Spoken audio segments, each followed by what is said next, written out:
Alrighty, hello again there. I am back just before school starts up again, which probably will mean no more tutorials for a while or a bit less frequent.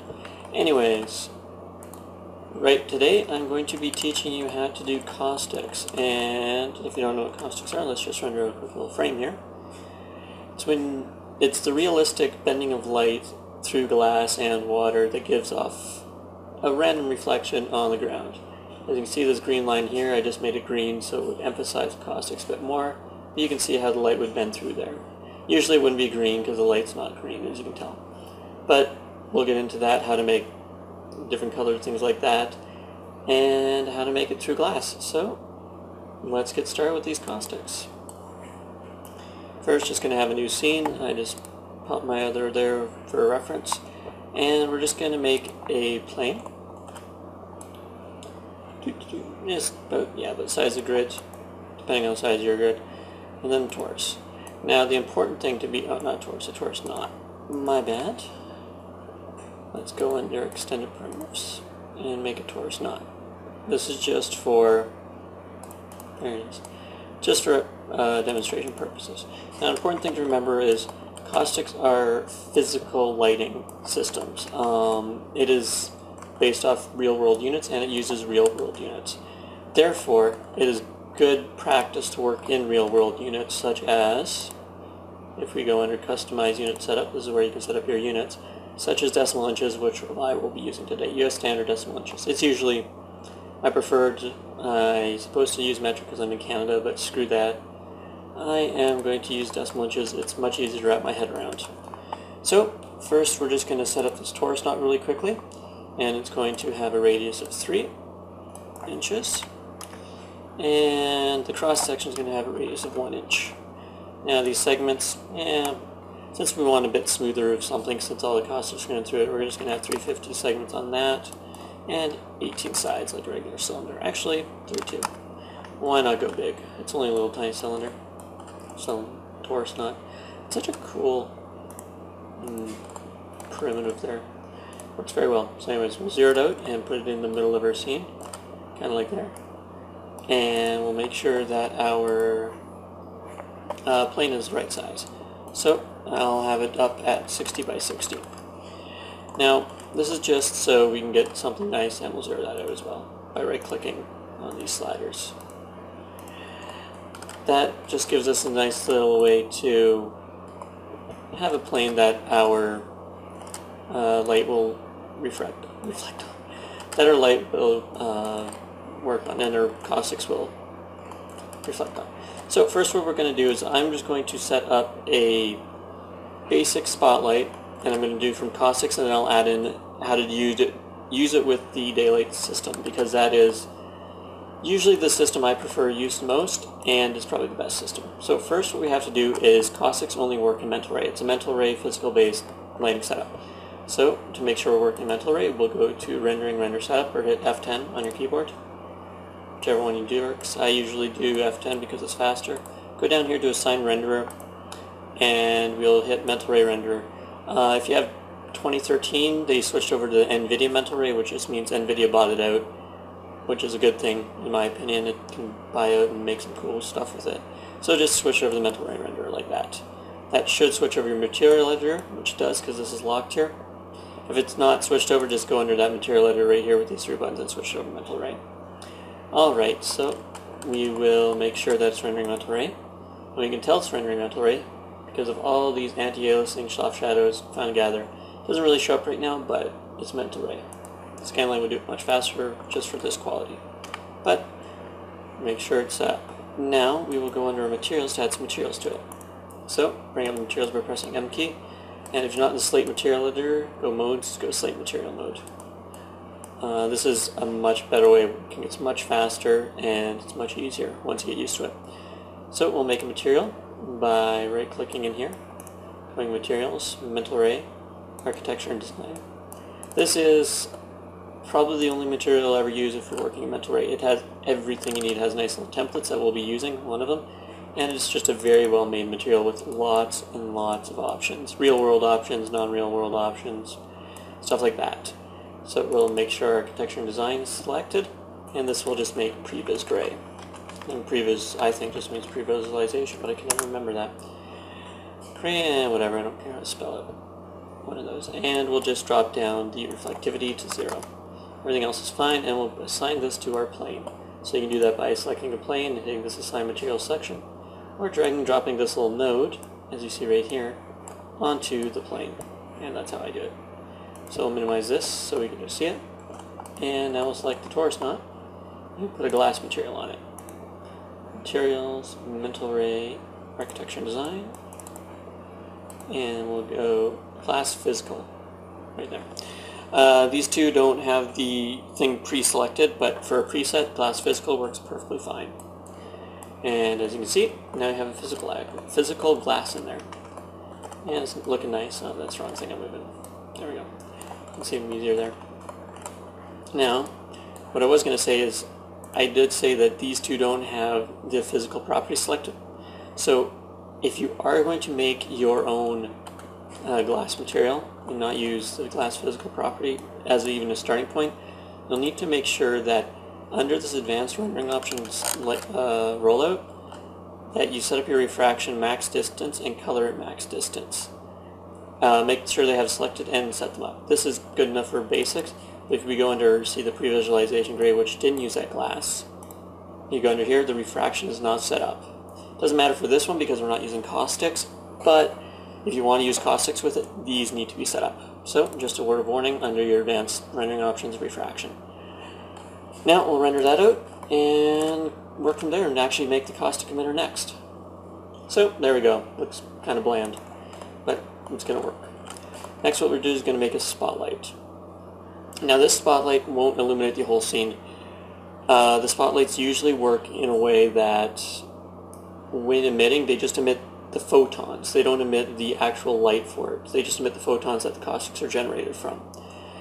And since you don't want to emit photons all over because photons have to bounce and refract, and that takes up a lot of time just for photon emission, you want to make sure that all your objects that are going to use caustics have their own little, I guess, dedicated spotlight or direct light to use the photons, to give photons out. So what we're going to do is go under our create lights, and under standard, just use a standard target spot. Or is it MR area spot? I can never remember. That's target spot, I'm assuming. And that should be that good. Yeah, good. It has the mental ray because we have mental ray selected. If you didn't have the mental ray render selected, these two options wouldn't pop up and these are necessary. So what we're going to do is put it over there and line it up.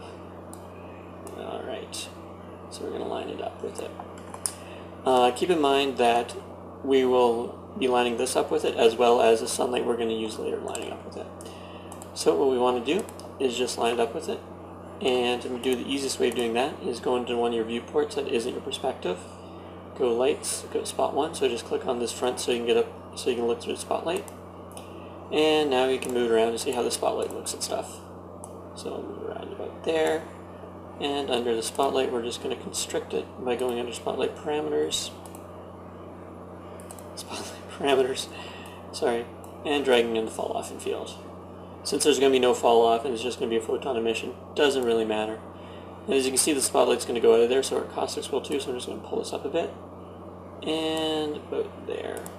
As you can see, our entire, right over there, our entire Taurus is inside the light sphere and is working properly. That's where the caustics are going to come from. Just so you can go over it if you want to use my units. The emitter, the spot 1 is at 22, and you can see the numbers down here if you want to use the exact numbers. 22, negative barely 1, and there we go, this target is at these positions, so I'll let you put those in if you want to. Now, what we're going to do is we're going to have to create caustics from this. So, to do this, you right click on there's two areas you work in caustics. You work in your object properties, in your lighting systems, and in your rendering setup. So there's actually 3 places you have to set up caustics. So to make sure that this emits caustics, you go under your object properties, right click on your spotlight, go under object properties, go under mental ray, and go generate caustics as well as receive caustics. Press OK, and that's fine. Now what you need to make sure is that your glass sphere here is generating caustics as well. In this case, we'll be receiving them. And now you will have to go under your rendering setup by pressing F10. Thank you. Go under Indirect Illumination. And under this tab, Caustics and Global Illumination, enable it. Everything else should be alright for right now. Next, that's just my making sure that everything should be ready like that. Yep. Because what we're going to do is instead of using these global multipliers, we're going to set up individual multipliers for our stick generation and for our lights and stuff like that. So we'll just close that out. Not even caustic generation. For our lights, we're just going to use up individual parameters under this mental rate indirect illumination and set up our manual settings. We're not going to use because we don't have enough lights to need it, we're not going to use the global settings. So we can use it as a multiplier in here or as individual. Anyways, let's just take a quick render and see how that looks. So what we have is caustics generating from here, we have caustics receiving from here, and we have caustics in our render setup set up to whatever these values are. So 100 photons per sample, not very much. You'll see, very simple. Simple. But you can see caustics are coming from it. They're not very good. You can see all these sparkles near it, and it's not the best. But caustics are happening. You can see that they're bending in the light and shining out weird places. So what we want to do is clean that up. First, how we clean that up is we get more samples. Samples are always necessary. We're going to use our manual settings. And we don't want too much energy, as you can see in that render. If I bring up my render frame window, it bounced all the way over here. It's like it has to be extremely powerful to go through here and mount all the way out to here. We don't need that, and really doesn't look that good. So we'll drop that down to about 5,000. Actually, I think it dropped down to 2,500. And we will go into our, we will go into our caustic photons, and this is how many photons we're emitting. The higher amount we emit, the cleaner up the area is. So I emitted in my scene file 1,000,000, I think. 1, 2, 3, 4, 5, 6, that is 1,000,000. And we're not doing any global illumination, so we do not need to put in any global illumination particles, or global illumination photons from this. We're just using it for caustics. So if I hit render button again, you'll see that it's a much cleaner caustic setup, and a much more pronounced, I guess. You don't see all the speckles. Yeah, exactly. It's much more pronounced. You can see them going all the way out to there, curving out to there. It's much cleaner. You don't see all the little spots around anymore. And that is basically caustics in a nutshell. Now, what I'm going to show you is something I needed to learn myself, is how to use the daylight system with them. So if I turn on the daylight system, it'll ask you to create that. And we're going to create our daylight system. And first of all, we're going to have to line them up because, well, it's not going to be much of a system if it's not lined up properly. Because with the caustic coming over here and light's going to come from there with the weird shadows, not going to look too pretty. So what we're going to do is just go under our modifier, go under setup, and go drop down the hour so it's kind of close. And 8:30 should be good. And we'll move this over just so it lines up with it. And let's change the north angle just a touch. So again, oh, it's going to go all the way around. So okay. So we'll set the time at 8:30 in the morning, date today, or sometime today, and just make sure it kind of lines up like that. You might have to do different things depending on your location in the world because it sets up to your location on Eastern Standard Time in America or Canada, and it's -8. So therefore mine's could be a bit different pre-set up. And to get to that window, you just go under your modifier tab for this daylight, click setup, and click setup. Okay, and there you go. Now you'll notice when we render this out is the caustics are, I think, put, if memory serves me correctly. And you can see our photon emission. If we had photons emitting from everything, this would take a much longer time. However, we don't. And there you go. Your caustic circuit put. There's a really tough shadow there. It just looks kind of poo. So first things we need to do is set up this to be mental ray because everyone links to mental ray. So just go under mental ray sun, mental ray sky. This pops up. It said recommended to add a physical sky environment map? Yes. Always click yes to that. It just adds an MR physical sky to here. If not, if this isn't added, you click on here and then you find MR physical sky in there and you add it to it. It's under mental ray MR physical sky right there. Just drag and drop it in. I don't need to worry about it because it's in there. So what this is going to do is still screw up Caustics, because this is using a different, I guess, exposure value than the other one. We'll render it out and you'll see what I mean. There's no Caustics, that's what I mean. So that's because of the exposure, I guess, algorithm that this uses in comparison to this. The daily system uses in comparison to the spotlight. So we'll go into here, and first we're just going to soften up the shadows, because no one likes really tough shadows. I like 5 is a good example for me. As well, we do not want this to generate caustics, because this takes a long time to generate caustics. So we're just going to turn this off, and this skylight's no longer generating caustics. Next, what we're going to do is hit 8 to bring up our environment and effects. And under here, we're going to use, if memory serves me best, and my old example file, we're going to use automatic exposure control. So just go down here, bring this drop down, and hit automatic exposure control. See, it's brightened out, but the physical scale is wrong. That is our problem. This is, I don't know what value, I think this is a CD, whatever the heck that is, the luminance value. And we are going to type in 100,000, which brings it to about normal.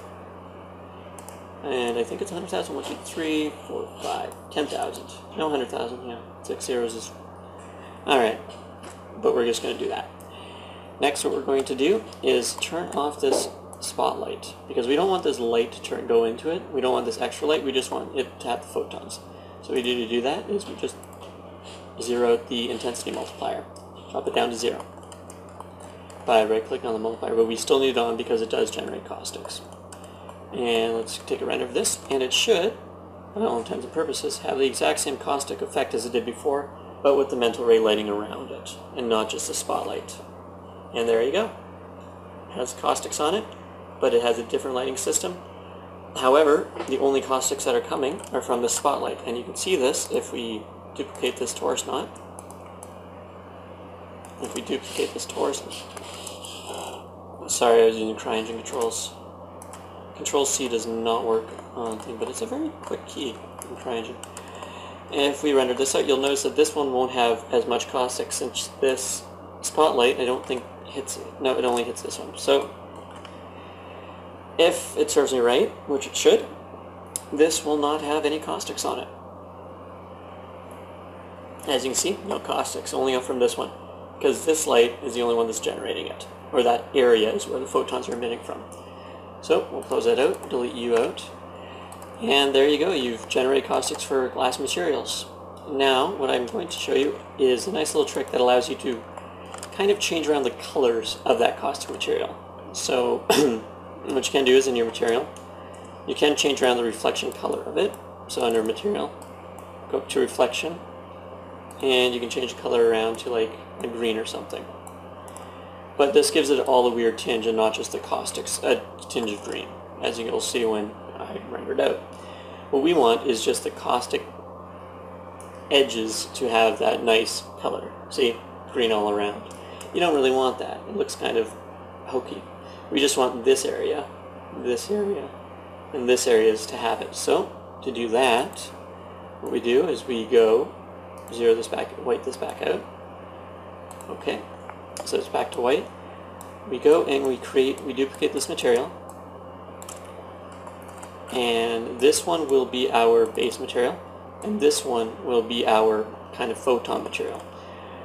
We have to use this little plus sign to bring out this MR connection, and it's right under here, mental ray connection. Unlock this. This is very important. Unlock this, because we are going to put something into here. If we had it locked and we added something into there, or we, I guess, drove it with something. Can't actually remember the right term. We gave it a value, and it was locked. It wouldn't actually register that it was there, and I'll show you what I mean in a second. So this one will be our color of it, and just like before, we will use this reflection to change around our color of it.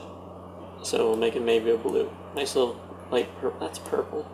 A little teal, nice little girlfriend's color. And you can't put a material into a thing. As you can see, there's a nice little red dot there to remind you. It's like, no, I don't like that.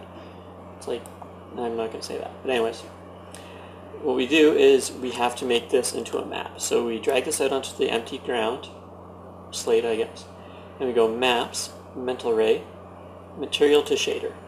So this redefines this material that we have here, and it makes it a shader so we can input it into any of these shader inputs. So we'll just input it to the photon one, and under here, as you can see, nothing is actually showing up here because we have it locked. So we'll unlock it, and it's showing our map one, which is this one, into the shader, and we'll drag that over, and this should now make this little area a little blue. So if we press F9 to render it out, press F9 to render it out. It's quick rendering. Sorry I didn't say that before. Yeah, just press F9 for a quick render like that. But you should already know that if you're working with caustics. You can see there's kind of a blue in that caustic effect. I'm going to make it a bit more apparent by just making a really obscure color. Like pure green. Oh, that is a disgusting color. Something like this, and it will get my point across. So we're going to zoom in a bit. I'm just going to use the mouse wheel, kind of guesstimate because I can't see anything on my background. Sorry, I'm usually used to working with two screens, but when I record I only get one screen, so yeah, I enjoy doing it. As you can see, the caustics are now green. They're right there, they're right there, they're right there, without that hideous green when you saw it reflected in here. So this just gives us another level of control and allows us to, well, make it look better.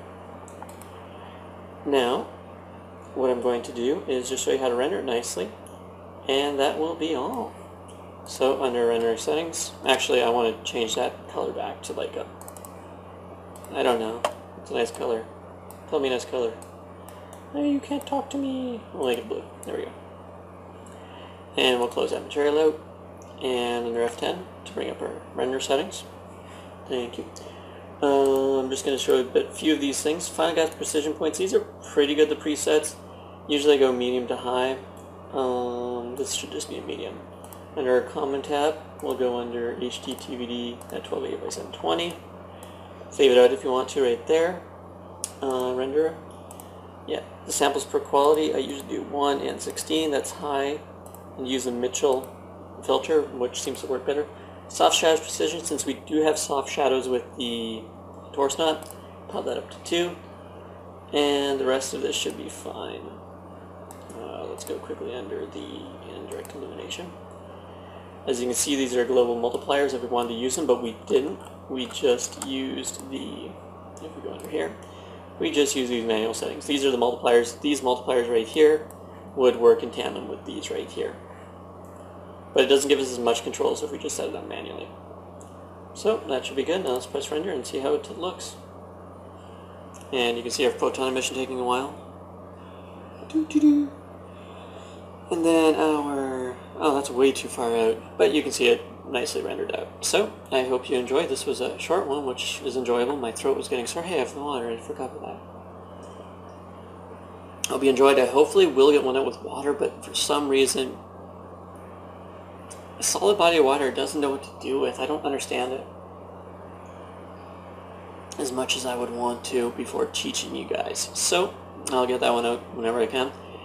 And there you go, using caustics with the daylight system and I guess your own dedicated caustic photon emitter. So yeah, now you can put it in glasses and glass scones and I don't know what else. Oh, stained glass walls would be kind of cool to do that with. Anyways, so hope you enjoyed and I will see you next time. Cheers.